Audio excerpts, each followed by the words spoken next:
E aí, e a cabeça, hein? Como é que fica? A gente tem que cuidar da cabeça também, gente, porque não é só o corpo, não é, né, só a consciência, mentalmente a gente precisa estar muito bem. Bom, o doutor Guilherme está comigo, o doutor Guilherme Davoli. O doutor Guilherme é psicólogo, já participou aqui comigo por outras vezes também. Doutor, o que é importante termos como consciência, principalmente as famílias que vão ficar em casa, seus grupos, né, pai, mãe, criança, o excesso de informação, essa questão do medo, do pânico. A gente precisa cuidar da nossa saúde mental também, doutor. Boa tarde. Boa tarde, Silmara. Com certeza precisa cuidar e muito mais do que em outros momentos, inclusive, tá? Uma questão que eu acho que é importante a gente notar é que essa pandemia ela surge exatamente no final aí de uma década e meia, em que as pessoas começaram a se isolar nos seus aparelhos e se distanciarem das outras. E de repente, quando chega a pandemia, fala, não, você tem que estar junto com as outras pessoas da tua casa, você tem que estar reunido com o teu grupo, e eu acredito que isso está sendo assustador para algumas pessoas que tinham perdido o hábito de dialogar. Nesse momento, cuidar da saúde mental é, em primeiro lugar, não se tornar mais dependente ainda de celulares e de internet do que já estávamos. E isso eu digo absolutamente para todas as faixas de idade.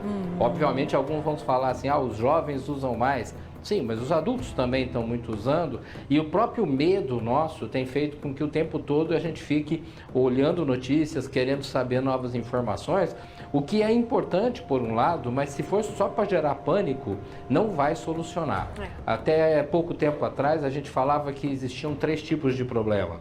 Aquele que eu resolvo, aquele que eu chamo outras pessoas e resolvemos juntos, e aqueles que não estão na minha mão e eu não posso fazer nada, e aí eu tenho que ter a minha fé de que esteja na mão mais correta. Hoje eu já tenho que falar, olha, existem problemas que eu cuido e que cuidamos juntos, é quase que um processo, a não ser que eu more absolutamente sozinho, tá?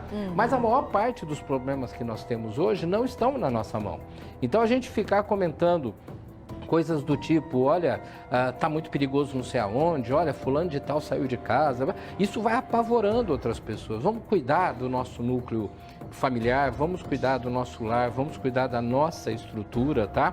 E tentar minimizar alguns impactos. Agora há pouco eu ouvi notícias sobre estarem fechando também restaurantes, outros lugares que aparentemente poderiam ficar abertos.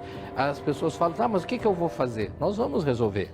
Só que nós vamos resolver na medida em que o diálogo entre as pessoas dentro da casa ele vai sendo amenizado. Cuidado com o tom de voz, porque senão o meu medo alimenta o medo do outro e nessa troca a gente está num processo de grande sofrimento. Perfeito. Doutor, outra questão também que eu gostaria de abordar com o senhor é uma demanda que nós até recebemos muito aqui nas nossas redes sociais, no nosso WhatsApp. Aqueles profissionais que não podem ficar no isolamento, eu sempre digo aqui que a máquina não pode parar, né, doutor? Nesse momento aí tem que ter o engajamento das profissões que devem continuar, como os médicos, como nós da imprensa, o pessoal que trabalha em supermercado, que trabalha em farmácia. É tanto para os familiares como para aqueles profissionais também que vão na contramão daquilo que pede, né, a Organização Mundial da Saúde. Como controlar os ânimos, como ter tranquilidade diante de toda essa pandemia, doutor? Olha, é bem complexo, eu vejo a nossa situação como psicólogo, a maior parte dos psicólogos já está migrando para atendimentos online, mas existe ainda muitos pacientes que não aceitam esse atendimento online, que solicitam o atendimento presencial, e a gente acaba ficando muito apreensivo nesse sentido, porque nós sabemos que a transmissão ela é extremamente rápida e por meios muito sutis, muito discretos, né? A gente no início falava em cuidar bem, lavar as mãos, e hoje já estamos falando em tomar cuidado com o chão, tomar cuidado com o sapato que está sendo usado. Então as coisas vão se complicando. É importante que o profissional não se esqueça que ao mesmo tempo ele é um profissional que precisa cuidar do seu paciente nas diferentes áreas, mas ele também precisa cuidar da saúde dele, até porque se ele ficar debilitado, ele vai ser uma ferramenta a menos para o bem-estar da sociedade. Doutor, tudo dê certo.